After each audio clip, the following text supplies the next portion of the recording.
In the last lecture, we were dealing with Maxwell's equations.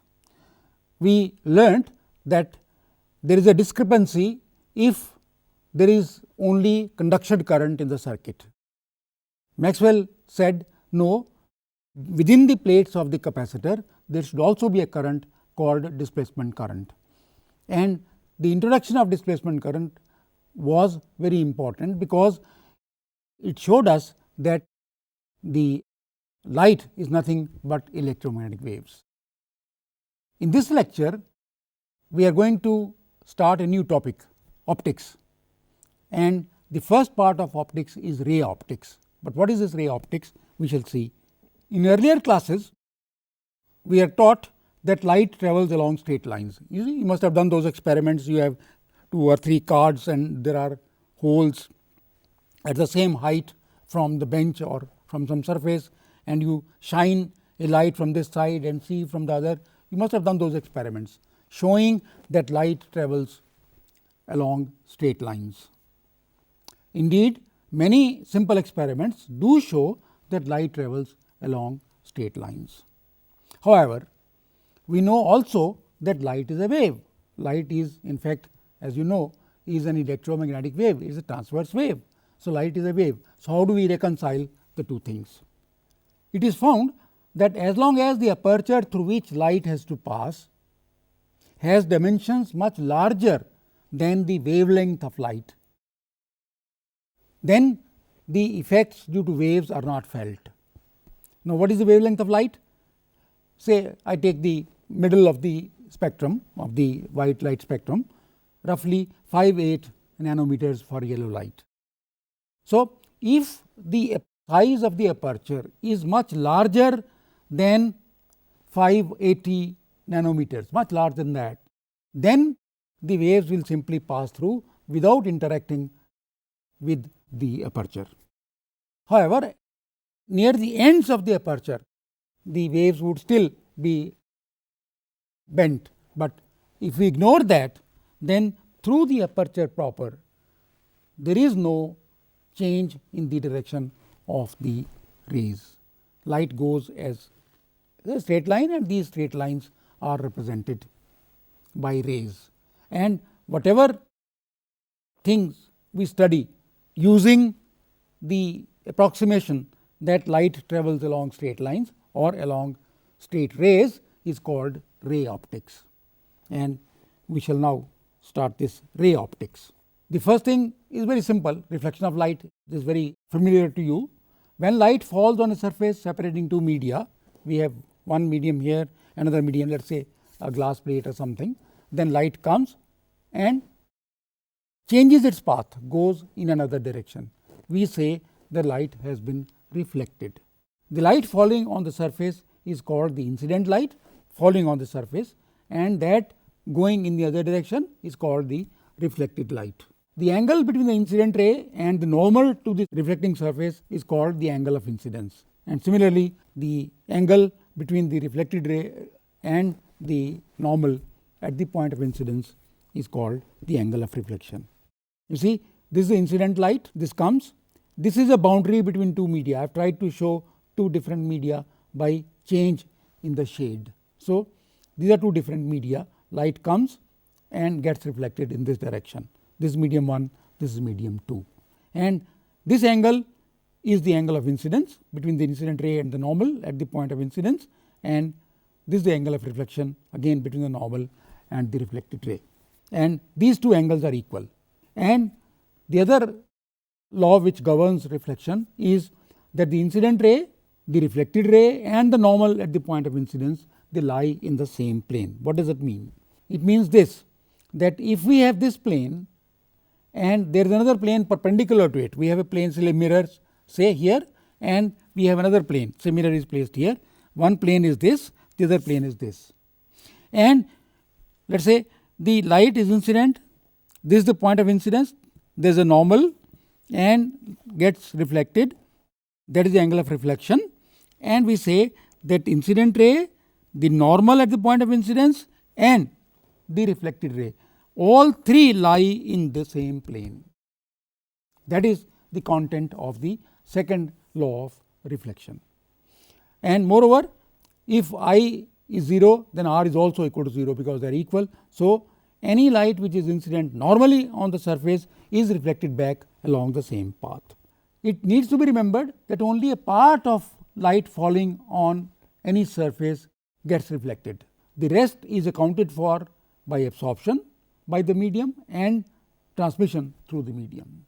A very highly polished surface like that of a glass mirror can reflect close to 100% light falling on it. Another thing to remember is that the laws of reflection are valid for any reflecting surface, whether that surface is plane or curved or any other form, does not matter. The law of reflection, that angle of incidence is equal to angle of reflection, is obeyed, whatever the nature of the surface. The plane surface, here I have got the curved surface, light is incident like this on the outer say surface. This is the normal from the center of curvature, this is the normal, and the light gets reflected along this direction. Angle of incidence is once again equal to angle of reflection. So, whatever the nature of the surface, the angle of incidence is always equal to the angle of reflection. Even if the surface is irregular like this, at each point of this irregular surface, the angle of incidence is equal to angle of reflection. I have done this, you can also do it. At each point, find the normal to the surface and let the light be reflected, so that angle of incidence is equal to angle of reflection. So, I have shown all the incident light is parallel, but the reflected light is not, it is diffused. So, therefore, this kind of reflection is called irregular or diffused reflection. But I have been asked several times this question: the angle of incidence is always equal to the angle of reflection. The laws of reflection are not violated. At each point this is true. However, when you take all the points along the surface, then you find that the reflected rays are diffused. That is why it is called diffused reflection. You remember that in one of the previous diagrams I had told you to ignore this, but now want to include this into the discussion. This ray which goes into the second medium is called the refracted ray. We say the light has been refracted from medium 1 to medium 2. And what are the relation between I and R? You know that relation, that if mu 1 is the refractive index of medium 1 and mu 2 is the refractive index of medium 2, then the relation is mu 1 times sin I is equal to mu 2 times sin R. Remember that R is in the second medium and I is in the first medium. So, mu 1 times sin I is equal to mu 2 times sin R. This is Snell's law. The refractive index is taken as the measure of how optically dense a medium is. You see, perhaps you have noticed I have tried to show the optical density of the medium by these shades. This, for example, is optically denser than this one. Glass, which has a refractive index of 1.5, is optically denser medium than air, whose refractive index is 1.0003. The implication of Snell's law is that a light ray going from an optically rarer medium into an optically denser medium bends towards the normal. Why? Because the refractive index has to be greater than 1. Why? We will see in a moment. The ray going from a denser medium into a rarer medium bends away from the normal. So, if it goes from rarer, then it bends towards the normal. If it goes from a denser medium, then it bends away from the normal. If you have 3 slabs, then say denser in between, then the ray first gets bent towards the normal and then away from the normal. Similarly, if the rarer is in between the 2 denser media, then the ray first when it enters the rarer medium, it goes away from the normal and then it bends again towards the normal. And this is a very simple demonstration. You see, if you have a beaker of water or glass of water, and if you place a straw, let us say, then you see that straw is a little broken. Not only that, you also see that the end of the straw is slightly raised, as I have tried to show here. This is the ray going in. From T, this is a ray coming out, and if you are seeing from this, then this ray appears to be going in this direction. That means T is seen to be at I, that is, the end of this straw is slightly raised, and here it appears as if this straw is broken. Why does this happen? Let us look at this.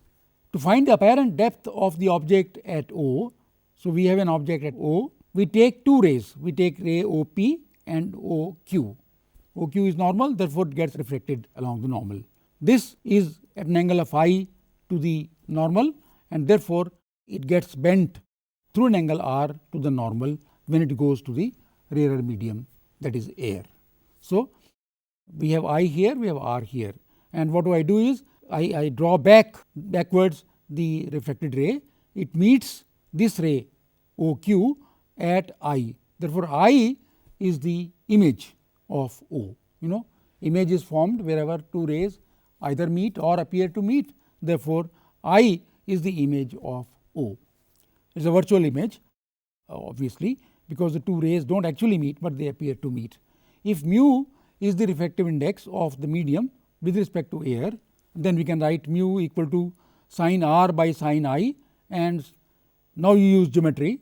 Sin R is this is QP by this, and sin I is QP by this. QP gets cancelled and you get OP by PI, and in the approximation of small angles you can write OP equal to OQ and PI equal to IQ, and IQ is OQ minus OI. So, I do that, and then I can write the depth, the distance d by which the object seems to have been deviated is d, and therefore, and T is the total thickness. So, I can use this relation and write d equal to 1 minus 1 by mu times T. That is, if mu is, let us say, 3 by 2, then, and if T is 12, then d is 4 centimeter. That is, if a glass slab refractive index 1.5 is of thickness 12 centimeters, then an object placed at the end of the slab, at the bottom of the slab, appears to have been raised by 4 centimeters. That it appears from the top surface at the distance of 8 centimeters. Remember that there is always a certain amount of reflection whenever light meets a surface between two media. Maybe the reflection is small, but it is always reflected. Now, let us answer this question: why does a ray bend towards the normal while going into the denser medium? The reason is that the speed of light in an optically denser medium is lower than in an optically rarer medium. So, in this medium the velocity of light is smaller than in this medium. This is a lighter medium, this is a denser medium, and the speed of light here is smaller than the speed of light here. And therefore, we can write down that equation and show that the bending is because the light travels here at a velocity which is smaller than the velocity here. So, the physical meaning of refractive index of a medium is that it indicates the speed of light in that medium. And from Snell's law, you can write sin I by sin R is mu 2 by mu 1, speed of light in medium 1 divided by the speed of light in medium 2. These angles are inversely proportional. You see, since the speed is here less, therefore, the ray gets bent towards the normal. Mu in the air glass example is speed of light in air divided by speed of light in glass. If the refractive index of a certain type of glass is 1.5, then the speed of light is 3 10 to the power 8 divided by 1.5, that is C by mu, which is equal to 2 into 10 to the power 8 meters per second. Consider once again the interface between two media. The denser one in this case is above the rarer one. So, incident light gets bent away from the normal as it enters the rarer medium. And if I keep on increasing the angle of incidence, at some angle of incidence the refracted ray will be along the interface. At that time, this angle of incidence is called the critical angle. because now the angle of refraction is 90 degrees. If I increase the angle of incidence still further, then the light gets reflected in the same medium, it does not go to the other medium. Now, the angle of refraction is 90 degrees, therefore, we have sine of the critical angle is equal to mu 2 by mu 1 from Snell's law, and if mu 2 is air, then you have sine of I c is equal to 1 by mu. If I know the critical angle, if I can find the critical angle, then I can find the refractive index of this medium. So, just by finding out the critical angle at which the angle of refraction is 90 degrees, I can find the refractive index of that medium. Now, this is what is happening. If I keep increasing the angle of incidence, then there is what is known as total internal reflection. The reflection is internal to this medium, it does not go to the other medium. This is what happens in a medium which is in the form of a tube here. It goes like this, gets reflected again, gets reflected again and comes out. So, this is what happens if there is total internal reflection. This phenomenon is called an total internal reflection, and the total internal reflection occurs only when light is incident on the interface from a denser to a rarer medium. Otherwise, this total internal reflection takes place only when light comes from a denser medium to a rarer medium and not otherwise. Here also you can see this is how rainbow is formed. You have a water drop, white light is coming, it enters the denser medium, and instead of going out, if the angle of incidence is larger than the angle of critical angle, then it gets totally internally reflected. It is a denser medium, outside air is a rarer medium. So, this kind of total internal reflection takes place only when light passes from a denser to a rarer medium. If you have travelled through a sandy desert, you might have experienced that you see the inverted image of trees and other objects from a distance. And when you go to that place, go to that point, there is no water. From a distance it appears as if there is water, because tree is reflected or other objects, say an electric pole for example, may be reflected as it is in water, but when you go to that point there is no water. That is why this phenomenon is called mirage. But what causes this phenomenon? In deserts, air near the ground is much hotter than at the higher level, and hotter air is rarer than the cooler air. So, there is a cooler air at the top, and then the temperature increases, therefore, there is cooler air is denser, then less dense, then less dense and less dense and so on. So, there is a gradation, denser, less dense, less dense, less dense and so on. And what is happening is that any ray coming from a tree or somewhere, it gets bent away progressively away from the normal till it reaches this layer, maybe the ground layer, and it gets reflected, because by this time the angle of incidence exceeds the critical angle of incidence, and therefore, it gets reflected. This phenomenon of progressively increasing the angle of refraction, you can see that this angle of refraction becomes angle of incidence for this layer, and if this angle of incidence is larger than the critical angle for this medium and this medium, then the ray is get totally reflected. So, that is how the ray was coming like this and it is going like this, and if you are here you would see as if the ray is coming from this place, that is there is a reflection as if in water, but there is no water. This total internal reflection has another interesting aspect. You see, if there is a treasure at the bottom of a pond, let us say, then you have to see only through this cone to see that treasure, otherwise you cannot see. And this Snell's law I can write as sin r equal to mu 1 by mu 2 times sin I, and if I plot sin r against sin I, then I get a straight line with the slope mu 1 mu 2. So, this is another method of finding the refractive index if I know sin r and sin I. In the next lecture, we shall continue with the discussion of reflection and refraction now from spherical surfaces.